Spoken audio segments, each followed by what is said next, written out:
Good evening once again. Welcome to the this online video lecture class on basic electronics. So in today's class, we are going to discuss on half-wave rectifier. In the previous class, if we have just a quick overview what we have covered in the previous class, we have discussed PN junction, the diodes, and the brief operation of it, especially the forward bias and the reverse bias. Then we have seen the voltage current characteristics of under forward bias and reverse bias. Followed by that, we have discussed even complete voltage current characteristics of including both forward and reverse bias in a single graph. Then we discussed PN junction, how it works with rise in temperature. That we have discussed with reference to the voltage current characteristics, how characteristics changes when the temperature is varied. So those aspects we have seen in the previous class. And later we have discussed the block diagram of a DC power supply. And we mentioned that there are a good number of applications that needs a DC power supply. And but unfortunately, the DC power cannot be transmitted from one point to another point, but the AC power is which is transmitted, which is provided to all home applications. We need to have a converter that converts AC voltage to DC voltage. That's called DC power supply. Most of the applications like laptop, desktop, the process control applications, commercial, retail applications, the majority of applications that demand DC power supply.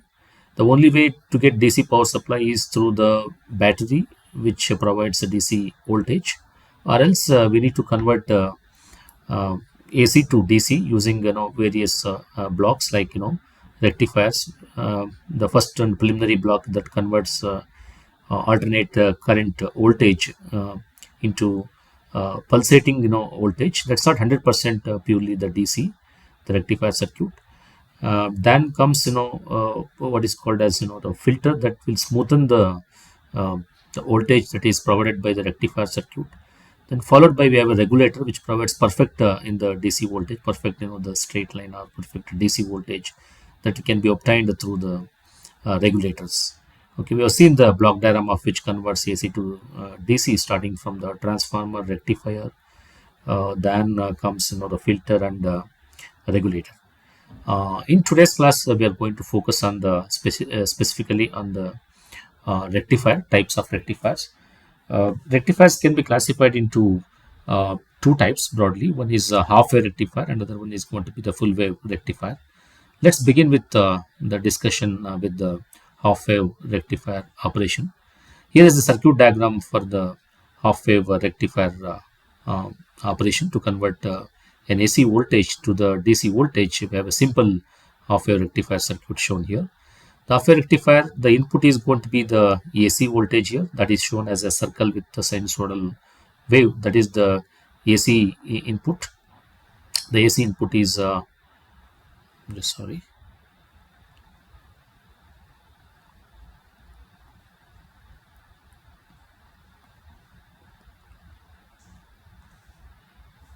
Just a minute.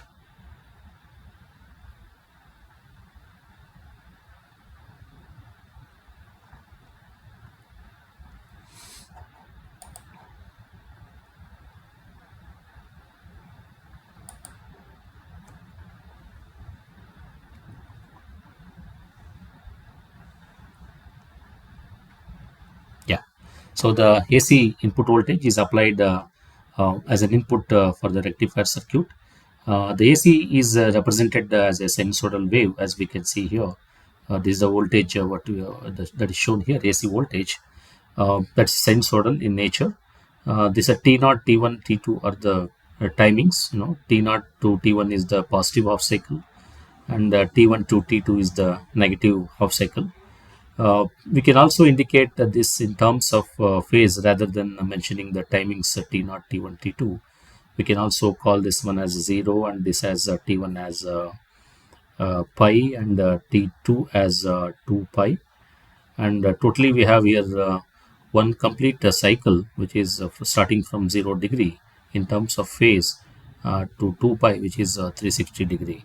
So this is complete cycle, and later on the cycle repeats here, and we are shown here only one cycle here, and the rate at which it repeats is going to be the 60 hertz, and magnitude is 120 volts. The AC voltage that is applied is according to the North American standard, it is 120 volts AC, and frequency is going to be the 60 hertz. That is the AC wave applied as an input for the rectifier circuit, half wave rectifier circuit. And here we have a diode or PN junction. We already seen the operation of this PN junction.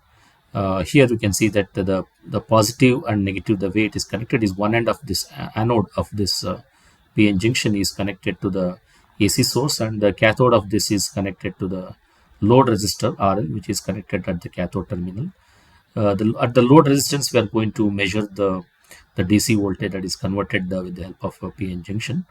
And let us see the operation. Then later on, we can predict what is the amount of voltage that is converted from AC to DC. Okay. Let's go through the step by step. And this complete process is called as half wave rectification. Half wave rectification. And the basic element in this rectification process is a diode or PN junction. A diode is connected to AC source, as we have already shown here. It is connected to AC source, and other end of diode is connected to the load resistor. And this complete circuit forms the half wave rectifier circuit. And so here the sinusoidal input voltage Vin, that is designated as Vin. Let us see that what happens during the positive half cycle and what happens during the negative half cycle. Let us try to understand the operation of this circuit for both the half cycle. We have splitted this operation into two cases. One is going to be for the positive half cycle, what is happening to the circuit, and during the negative half cycle, what happens to the operation for the AC signal of the circuit. We are going to discuss that in detail. So now this circuit is constructed for the positive alternation of the 60 hertz input voltage, and the output it's going to produce is going to be the positive half of input voltage. And here there is a direction of current also shown during the positive half cycle. This is the cycle that which is considered positive half cycle. And here for the time being, the diode is considered as ideal diode. That is the assumption what we need to do. So diode is okay, ideal diode, in the sense that diode starts conducting just for voltage is equal to 0. Here continue is not required. Just immediately if you apply voltage greater than 0, the diode conducts. Okay, just a minute. So diode conducts just for the voltage V greater than 0.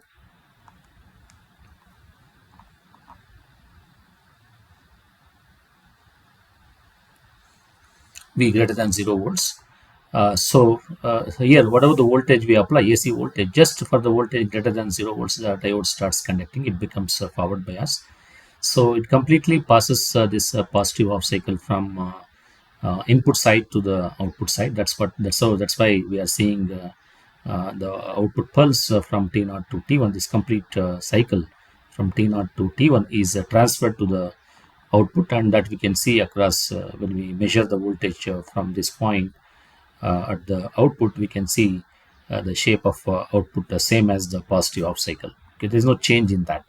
Assuming that the diode is going to be ideal, for V greater than 0, diode starts conducting, and the current starts flowing through the load resistance here, and we can measure the voltage across this that resembles the shape of input signal here. This is what happens during the positive half cycle. The conclusion here is the complete positive half cycle is passed from input to the output because of diode starts conducting. It behaves like a short circuit whenever it conducts.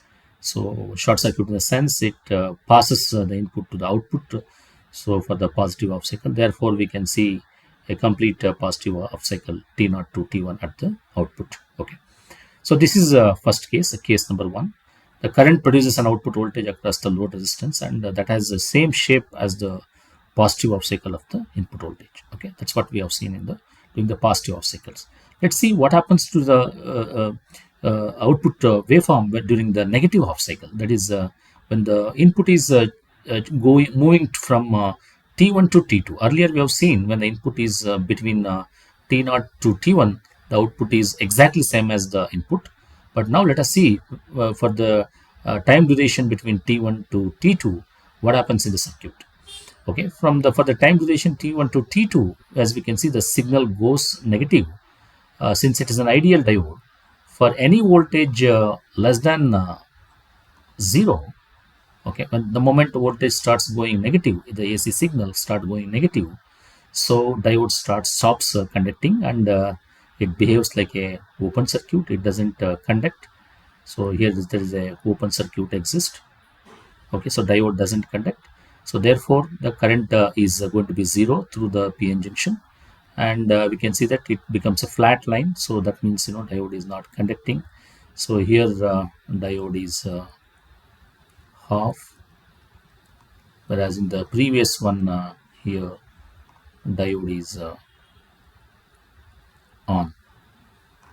On means it is in the forward bias, whereas here it is off. That means diode is now reverse bias. As we know that diode is a one-way device. It passes current in the one direction and blocks current in the other direction. Whenever the voltage at the anode is less than the cathode, so the voltage when it drops here, so the diode becomes reverse bias and it is turned off. And whenever it is turned off, we interpret it as an open circuit or open switch, and here it's going to be the closed switch. Whenever input is above, okay, so 0, the diode behaves like a closed switch and it passes the input.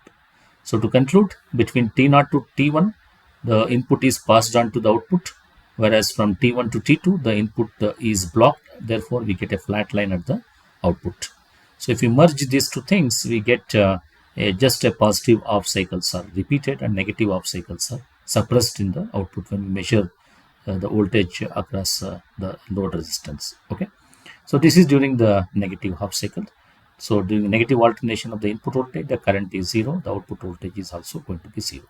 So these are the two cases scenarios we have discussed. One for the positive half cycle, what happens, and other one is for the negative half cycle of the input, how circuit behaves, and what is the output we have seen in the with reference to the circuit.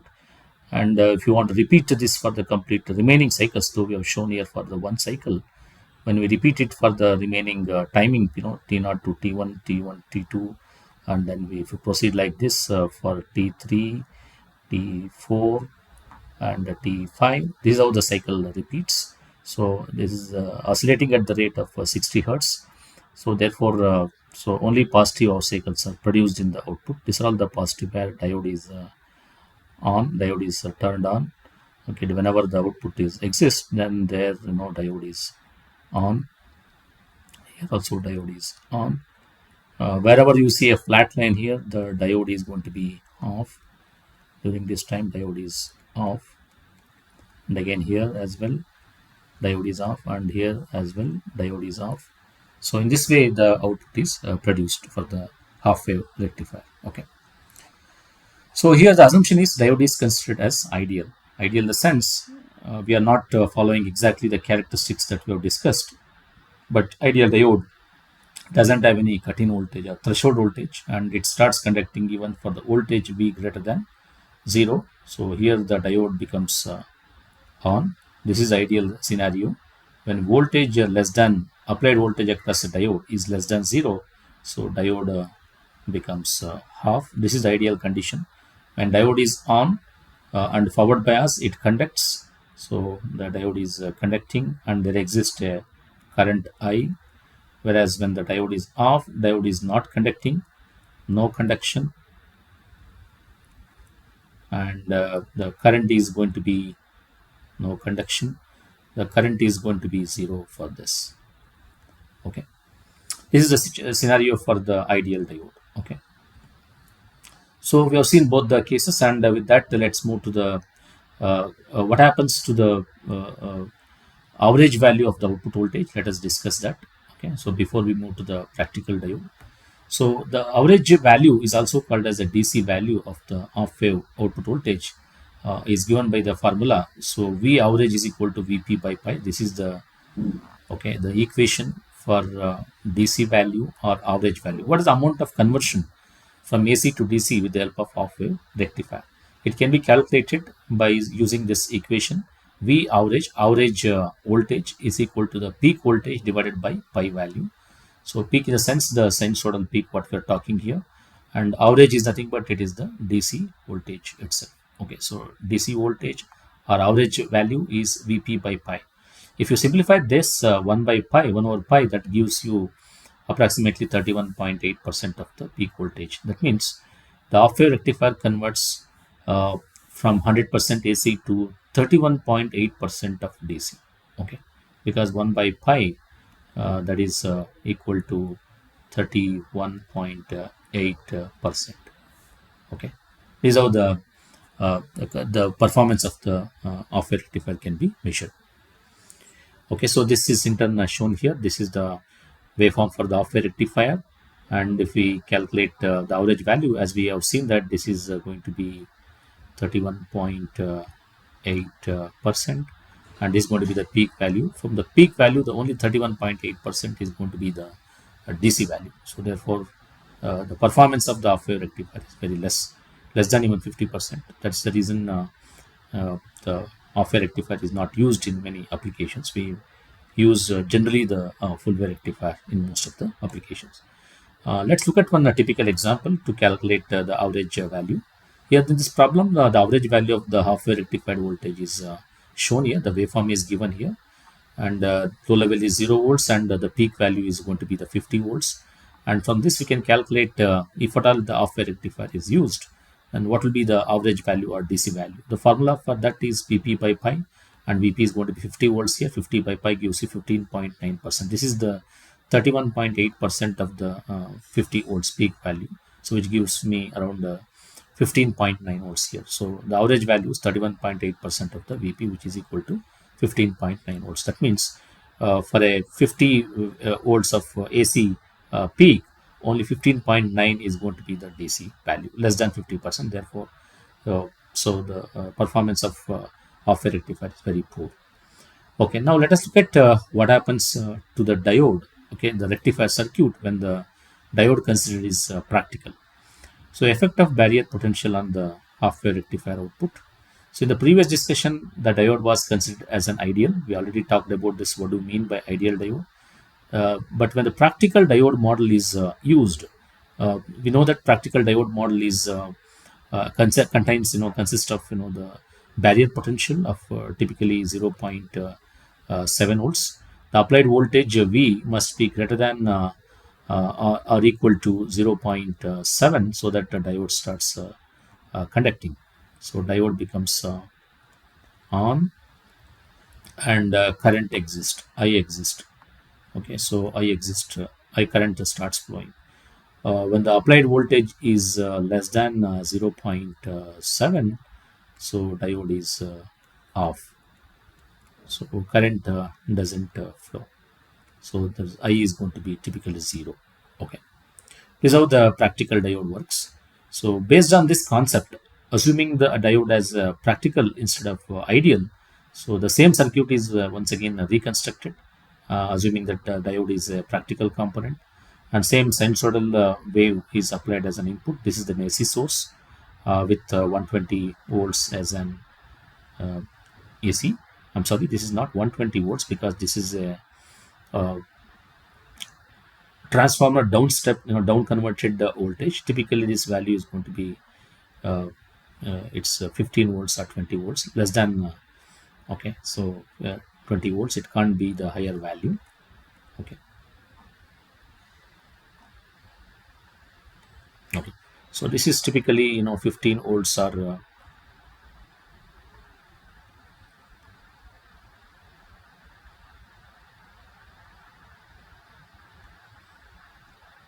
okay, so this is 15 volts. That is going to be the AC voltage. I'm sorry.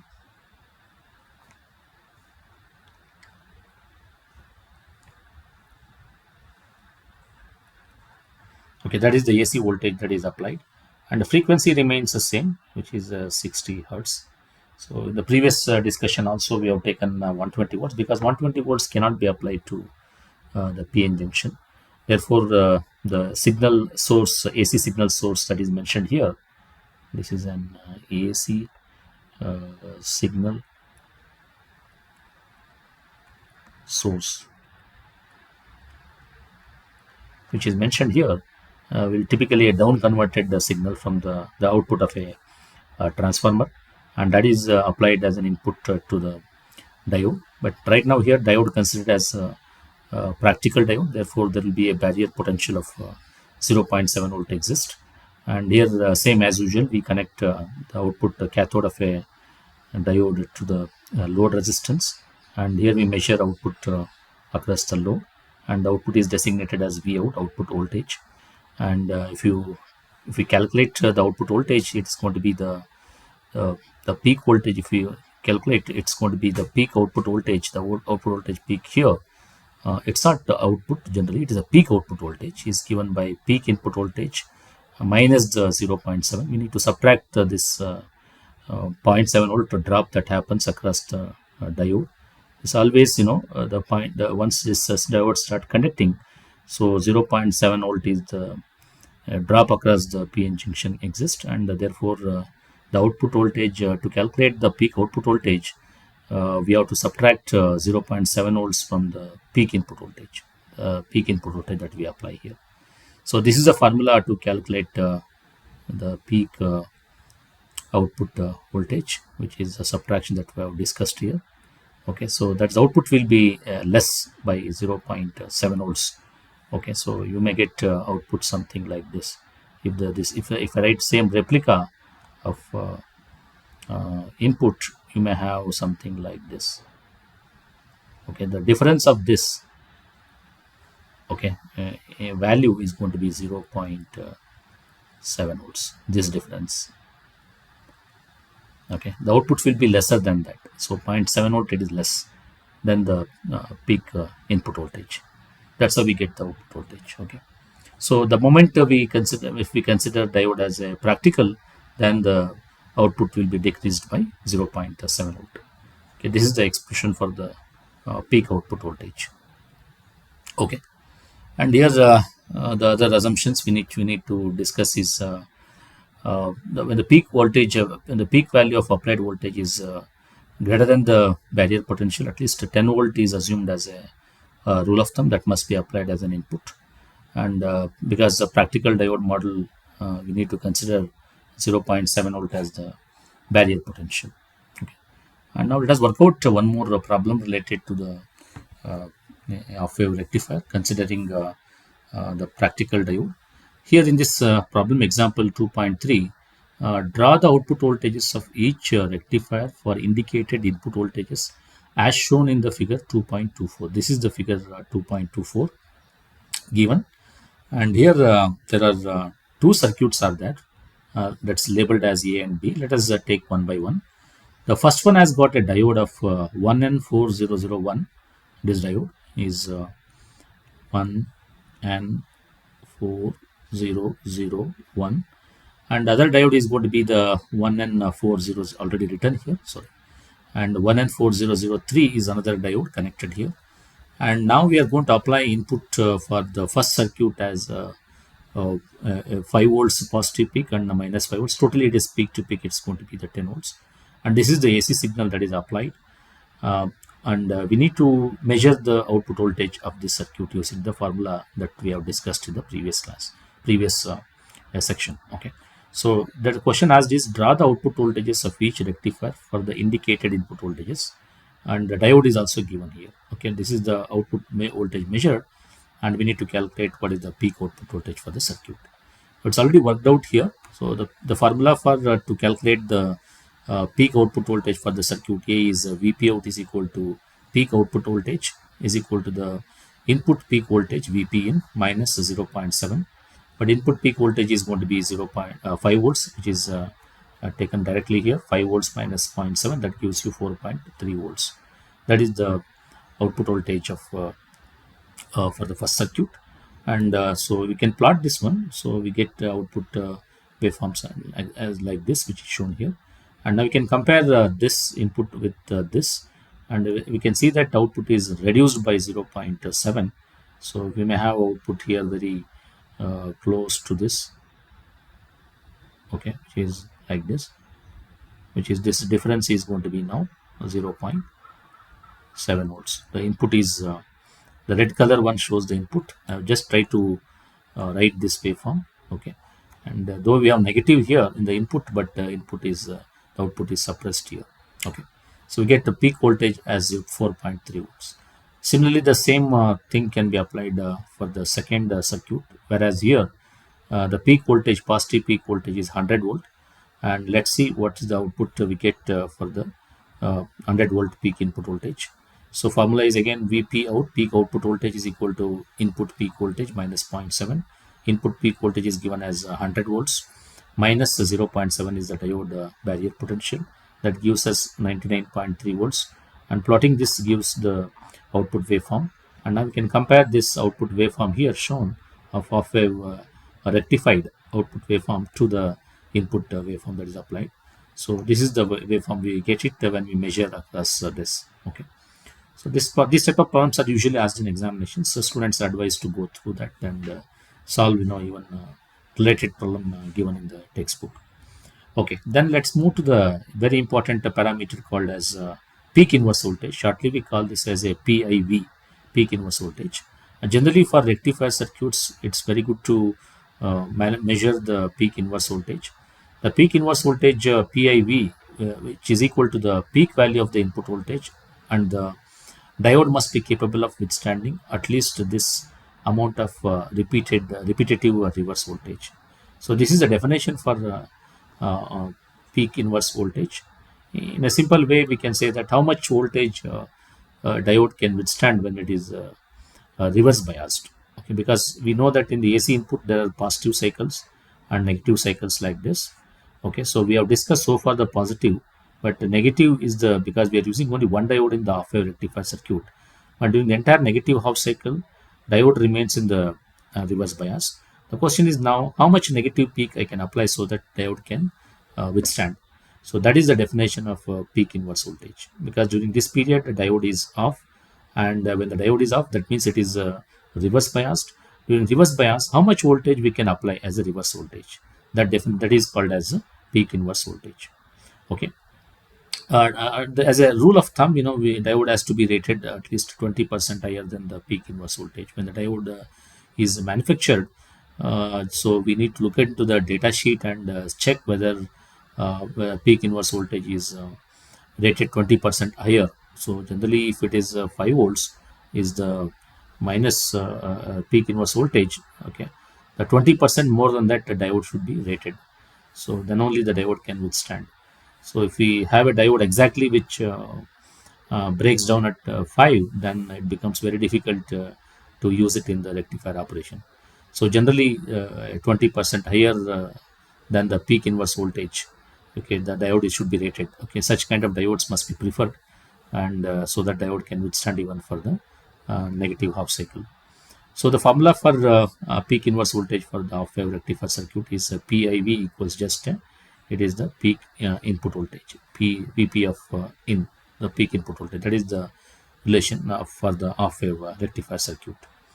Okay, this is what the same thing is explained here. So when the signal goes negative, so there's a minus Vp in.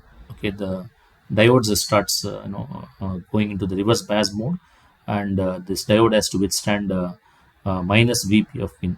Okay, so therefore diode is not broken if we choose a 20% higher rated diode than this Vp in. Then diode can withstand that negative voltage, and it can then immediately the positive cycle comes, then it will get forward biased. The question is now how much voltage that this diode can tolerate. That is referred as peak inverse voltage. So peak inverse voltage at Tp, which is where it's a peak of negative, is going to be the minus Vp of in. That is the formula to calculate the peak inverse voltage for the half-wave rectifier circuit. Now let us move to the transformer coupling. So transformer is very important, the element in the DC conversion process, DC voltage conversion process. It's the first step, though we have not discussed earlier for the in the beginning of rectifier. So it is very important and essential topic of discussion. So as you know, the transformer is often used to couple AC voltage from the source to the rectifier. Generally, we need to step down the output voltage because these elements like a diode, electronic components like a diode are very sensitive. Even though if I use here transistor, even that is also sensitive. Almost all electronic devices are sensitive, so they can't withstand high voltage. So therefore we need to step down the AC voltage 120 volts to generally 15 volts or 20 volt. That is the voltage acceptable by the electronic components. So we need to convert this higher AC voltage to lower AC voltage. Okay, so let us discuss this transformer details about that. The source voltage to be stepped up or stepped down as needed. So first of all, the transformer does two things. The first thing is going to be it can step up, it can raise the output voltage. Transformer structure looks like this.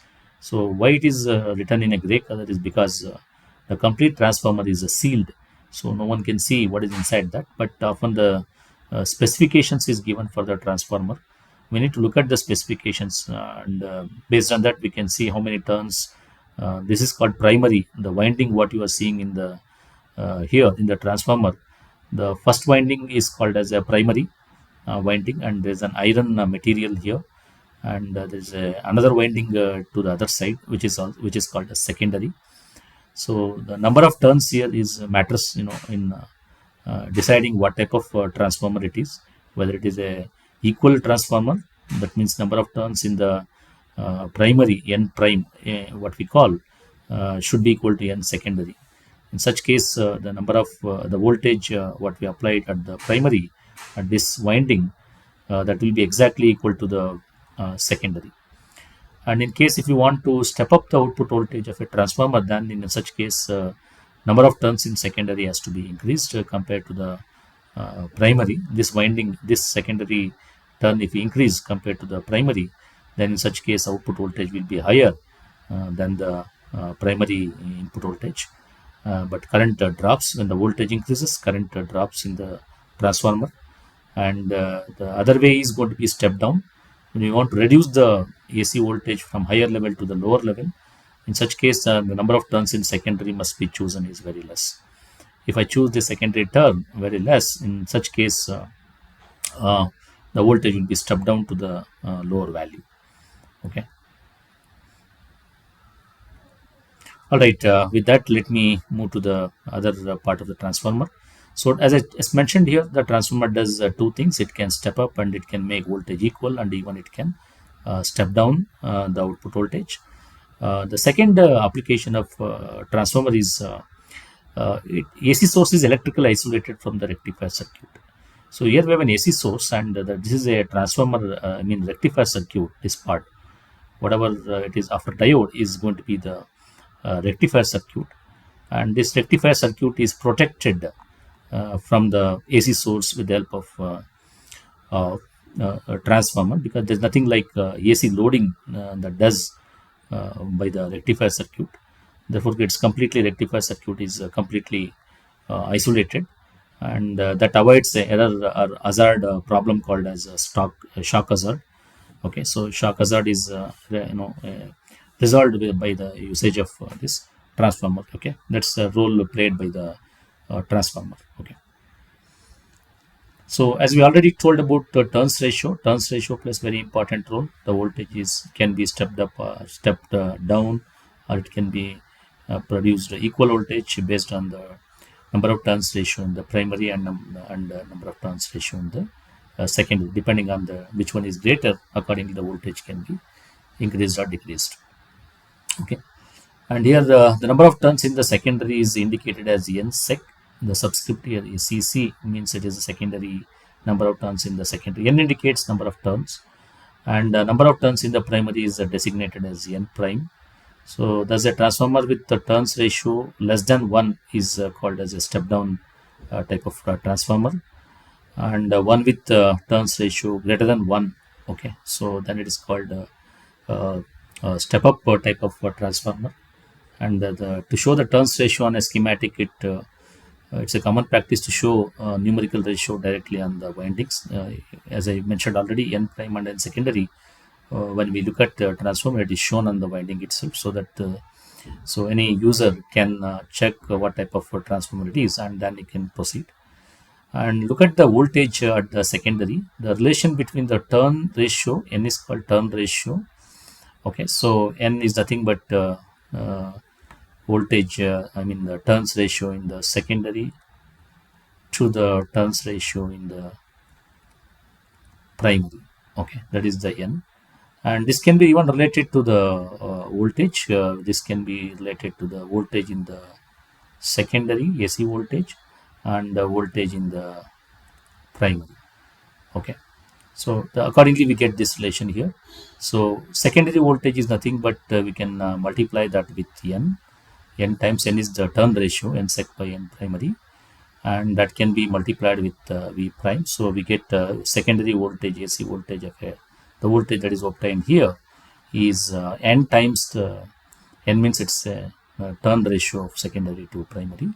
So this n is nothing but the n secondary, number of turns in secondary to number of turns in the primary.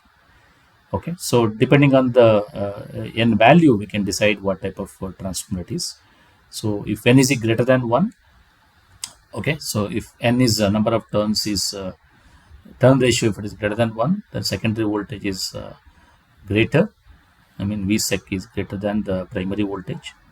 And if n is less than 1, secondary voltage is less than the primary voltage. And if n exactly equal to 1, then the voltage at secondary is equal to voltage at the primary. And the transformer is referred to as isolation transformer, because it just isolates output AC voltage from the input AC voltage. So the peak secondary voltage VP sec in a transformer coupled off a rectifier is as shown here. So here now for the circuit which is shown here, and this is a secondary of a transformer, and if you want to measure what is the VP out here, so then we can use this relation. So VP out is equal to VP of secondary, the secondary of a transformer peak voltage, minus we need to subtract 0.7 volt. Okay, and with the help of transformer, now if we calculate what is the peak inverse voltage, that becomes equal to the primary, secondary peak voltage, that is the peak inverse voltage. Okay, so turns ratio is going to be useful in understanding the voltage transfer from primary to the secondary.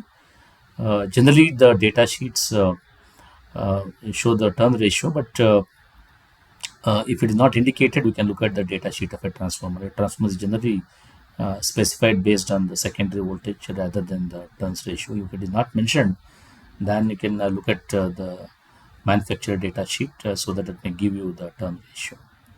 Okay, so here we have another problem to discuss about a transformer turn ratio. Determine the peak value of the output voltage. This is the circuit given to us for the figure shown in 2.28. If the turns ratio is going to be 0.5. So turns ratio is given as 0.5. So that means if you take secondary to the primary, it is 1/2. Turns ratio means small n is given. Let me write it here. Small n is given as 0.5. We already said about this. Small n means it is okay.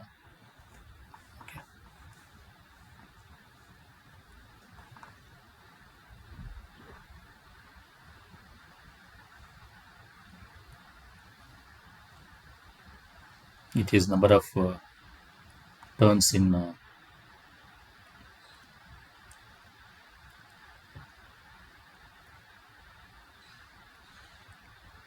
secondary to number of turns in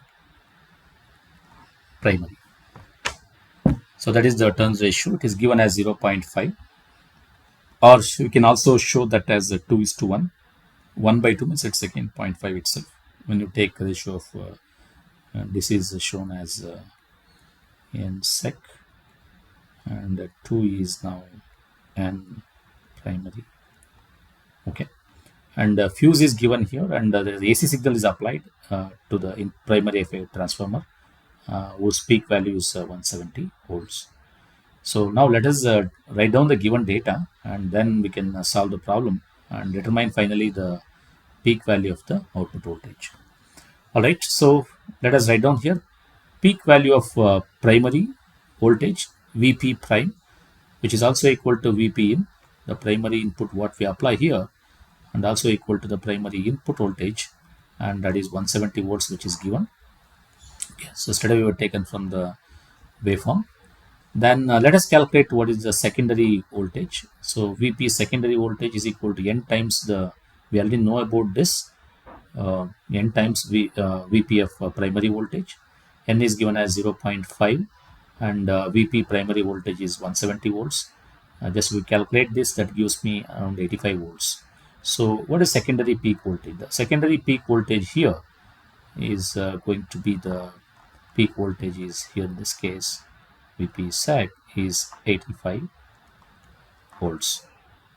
So this is Vp sec. Okay. So according to this calculation, and let us calculate the rectified peak output voltage. What is rectified peak output voltage?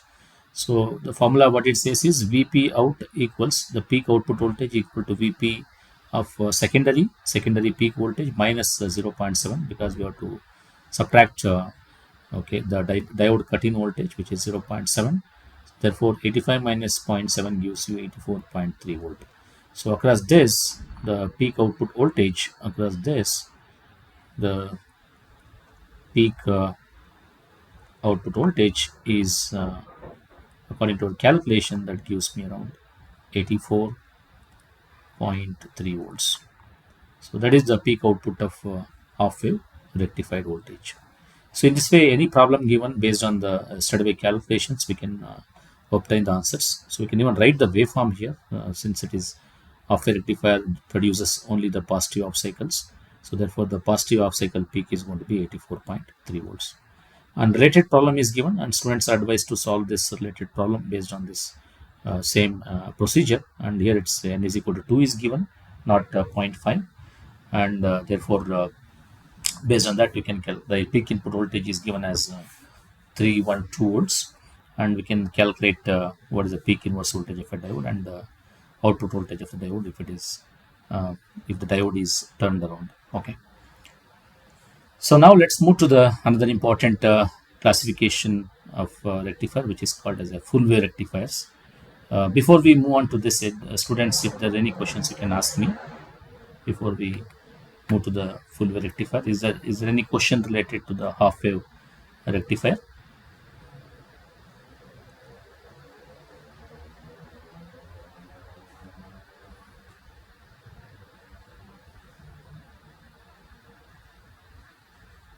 Any queries or any questions or doubts? If everything is understood, then we can proceed.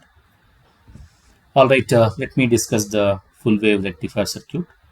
The half wave rectifier has a performance which is very poor, and to overcome the drawback of the half wave rectifier, we have here another important circuit called as full wave rectifier. Okay, it's most commonly used in the DC power supply, and so here we have two types of full wave rectifier. The number one is center tap. This is the first type of full wave rectifier. The second one is going to be the bridge type of full wave rectifier. So we'll discuss these two circuits okay, in the online class, and these are certain objectives given which students can go through. And let us represent a block diagram perspective of the full wave rectifier. A full wave rectifier allows unidirectional current through the load. That means the current flowing through the load is one direction, that we can make an observation. Load during the entire 360 degree. Okay, even though there is a fluctuations in one cycle, sometimes at the input we have a positive off cycle and a negative off cycle, but at the output across the load, if we connect the load here at the output of a full wave rectifier, it produces a positive half cycles in this way. Okay, there is no question of negative off cycle. Negative off cycles has been converted into the unidirection, okay, or one way current flows in one way through the load. That is the criteria for the entire 360 degree. And since the cycle keeps repeating and you get consistently the the positive half cycles across the load. Okay. Whereas half wave rectifier allows current through the load only during the one half cycle because negative half cycle was suppressed. The result of full wave rectification is an output voltage with a frequency twice the input frequency. If we measure the frequency of this, F out is equal to 2 times the input frequency. What are the frequency we have here for this wave? And if we measure the frequency at this, because for every one cycle we have here 2 pulses, and therefore the output is going to be the output frequency is 2 times the input frequency. That is what it is mentioned here. Okay, so with that, let's move to the operation of this. Number of positive alternation that the full wave rectified voltage is twice the half wave voltage of the for the same time interval, and average value of this is going to be 2 Vp by pi. Unlike in half wave rectifier, we have seen that it is just Vp by pi, but it is 2 times Vp by pi. That gives me, the DC voltage of 63.7% of the peak voltage. This is much better than the half wave rectifier. In the half wave rectifier, we just seen that it is a 33%, which is very less performance. Okay, the amount of AC to DC conversion is very less, 33%. Whereas in the full wave rectifier, the average value or DC value is 63.7% because of two diodes are used, and all negative half cycles are also converted to the positive half cycles. So there's uniform or one direction of current flow in the through the load. Okay, and so we can also work out a problem to calculate the average value of a full wave rectified voltage, which is shown in the figure 2.30, and their peak voltage is given as 15 volts. And now we can use the formula. Average voltage is 2 times the peak voltage by pi, and 2 times the peak voltage is given as 15 volts. 2 into 15 by pi, that gives us 9.55. Okay, this is around 63.7% of the peak voltage. Okay, so 9.55, certainly better than the half wave rectifier. Even if you calculate average value of half wave rectifier for this waveform, you get just 33% of this 50 volts. Okay, it's less. Okay, so there's another related problem. Student can work out that problem. Now let us go to the operation of center tap full wave rectifier operation here. Here we have a complete circuit of center tap, the full wave rectifier circuit, which uses two diodes. This uses two diodes, as we are seeing here, namely the diode D1 and D2. There are two diodes connected to the secondary of a center tap transformer. Here we have a center tap. CT indicates it is center tap transformer.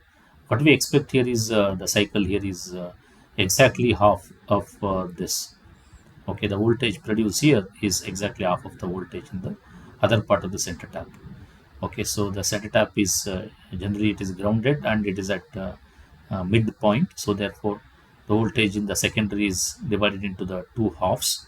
Okay, so one half is in the center tap to the upper part, and the other half is from center tap to the lower part.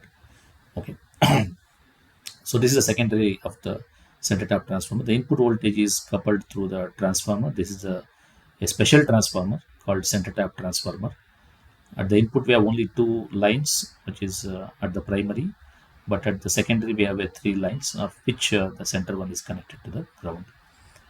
Okay, so half of the total secondary voltage appears between the center tap, as I already mentioned about that, and each end of the secondary winding is also shown here. This is secondary winding shown here. Now let us try to understand the operation of this center tap, the full wave rectifier, during the positive and negative half cycle. This can be categorized into the two cases. One is for the positive half cycle. So let us interpret for the positive half cycle. During this period here, positive half cycle, during this positive half cycle, let us see how circuit behaves. Okay, for a positive half cycle of the input voltage, the polarities of the secondary voltages are as shown in the figure 2.32a. So here let me move to the here 2.32a. This is the figure which is considered, and for the positive half cycle of the input voltage, let us see, this is the positive half cycle of the input voltage, shaded portion considered. The polarities of the secondary voltages are shown here. These are the polarities. As you can see here, minus and plus is the polarity shown at the secondary of the transformer. And same polarities also exist across the diode, which is a plus and minus, and across the load as well as plus and minus. Since it's a minus here, we have minus and plus at the D2. So these are the polarities to be considered for the full wave rectifier circuit.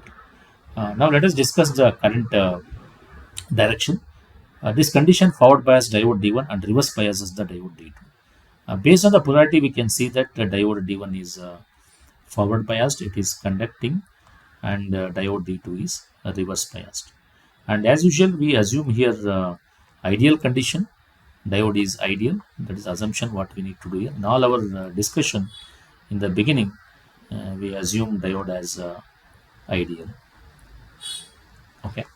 As soon as the applied voltage is greater than 0, diode becomes forward biased.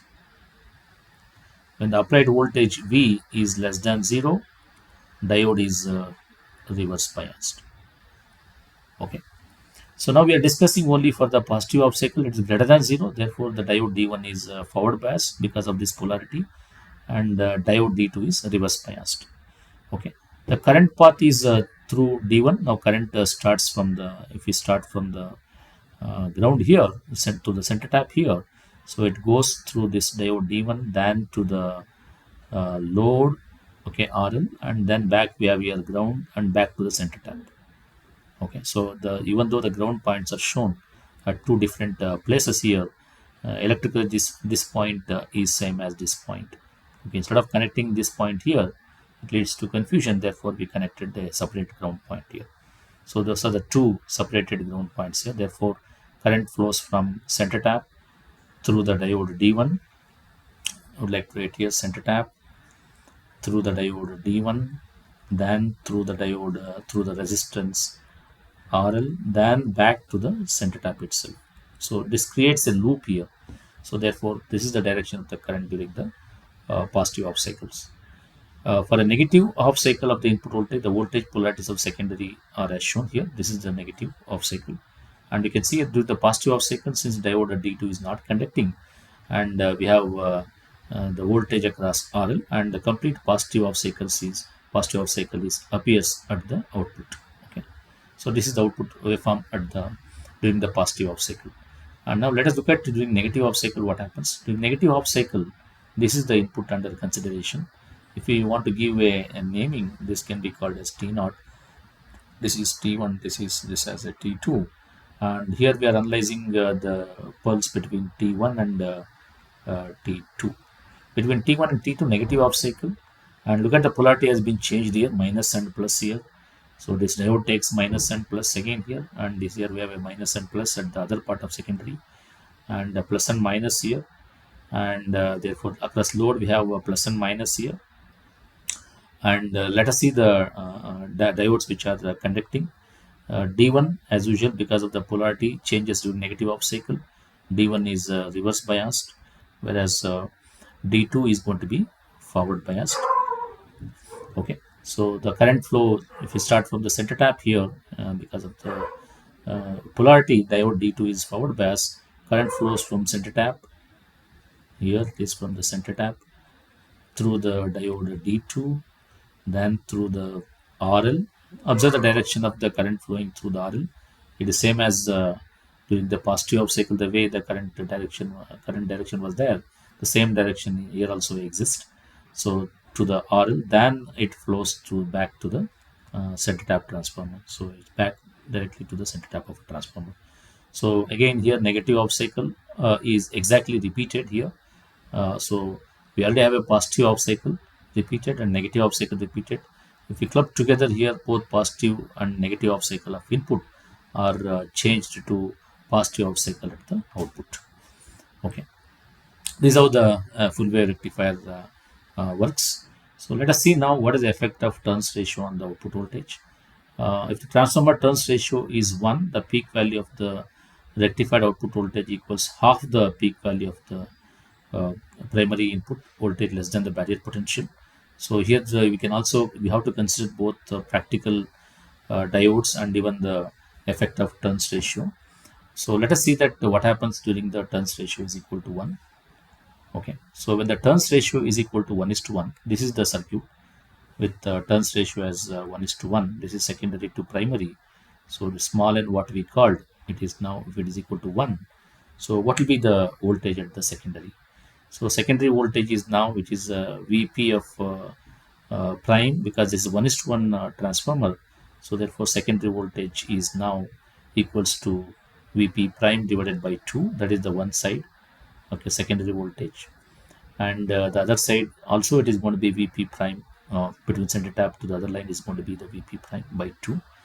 And the net output voltage, you can see here now, considering the if the transformer is 1 is to 1, and if the diode is going to be practical, then across this 0.7 volt exist, and even here there is a 0.7 volt exist.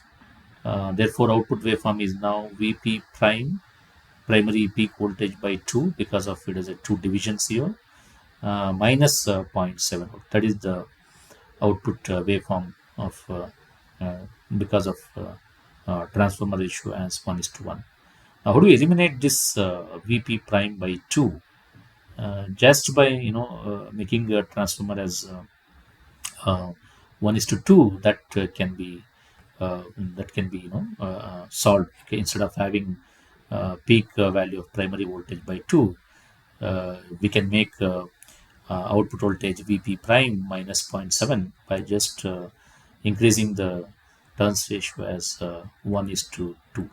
Okay, instead of choosing 1 is to 1, if we go with 1 is to 2, then the n becomes 2. When n becomes 2, so the output voltage becomes here Vp prime. Instead of Vp prime primary by 2, it becomes just a Vp prime. That is shown in the next, yeah, I believe it, yeah. So transformer is now 1 is to 2 transformer. And now you can see at the secondary, there is a signal split it into Vp prime, because of we already chosen 1 is to 2 transformer. So Vp prime, that is the one part of the signal from center tap to the edge here, and the other part is going to be again Vp prime. And now if we observe waveform across the load resistance, so it's Vp peak value of primary voltage minus 0.7. That is the output that we obtain at the load resistance here. Now we have to observe here what happens when we choose 1 is to 2 transformer and 1 is to 1 transformer here. So 1 is to 1 transformer gives output voltage lesser compared to 1 is to 2 transformer in this case here. So therefore we need to select so 1 is to 2 transformer, so that output is produced without any reduction in the peak value of output voltage, peak value of the input voltage. So V out is equal to V secondary by 2 minus 0.7. So in any case, generally the output voltage of center tap full wave rectifier is always 1/2 of the total secondary voltage, which is less by the diode drop. Okay. Now to calculate the peak inverse voltage is, as I told you already, it's very important parameter. So we need to estimate that. What is definition of peak inverse voltage? It is the voltage the diode should withstand when it is reverse biased. So during the 2 half cycles, we have seen that if the positive half cycle is considered, D1 is forward biased and D2 is reverse biased. The question is now how much voltage this diode D2 can withstand. So that's very important here. So to measure that, we need to consider the voltage, negative peak voltage here of this across this cycle. The simple formula is you can subtract what is the voltage here and minus the voltage here. That gives you the peak inverse voltage of this. So here the voltage here is Vp sec by 2, Vp secondary by 2 minus 0.7, and minus of minus becomes Vp sec by 2. That gives you the total peak inverse voltage. I think that is done in the next step. We'll show that here. Yeah. So peak inverse voltage is now. So we need to subtract voltage at the cathode, which is Vp sec by 2 minus 0.7 minus of minus Vp sec by 2. That's what I said here. So subtract the voltage at the cathode minus the voltage at the anode. If you do that, you get this expression. So, okay, so this is the expression that we get here. And if you simplify this, it gives me peak inverse voltage as Vp sec by 2 plus Vp secondary voltage by 2 minus 0.7, and this becomes 1. So this is the finally reduced equation. So peak inverse voltage is Vp's peak voltage of secondary voltage minus zero point 0.7 volt. We know that general formula what we have done for Vp out is equal to Vp sec by 2 minus zero point 0.7. Okay, so now we can calculate what is Vp sec from this. So Vp sec is equal to, if you just multiply and transfer this to other side by simplifying this, Vp sec gives me as 2 times Vp out plus 1.4, that is the Vp sec if you simplify this. Okay, so now we can substitute back here, and that gives us final peak inverse voltage is equal to 2 times Vp out plus 0.7. So this is the expression for the peak inverse voltage for the full wave rectifier circuit.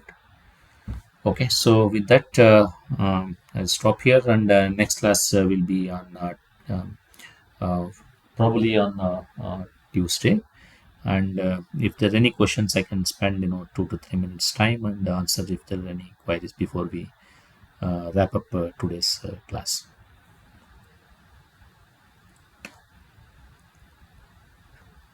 Students, is there any question?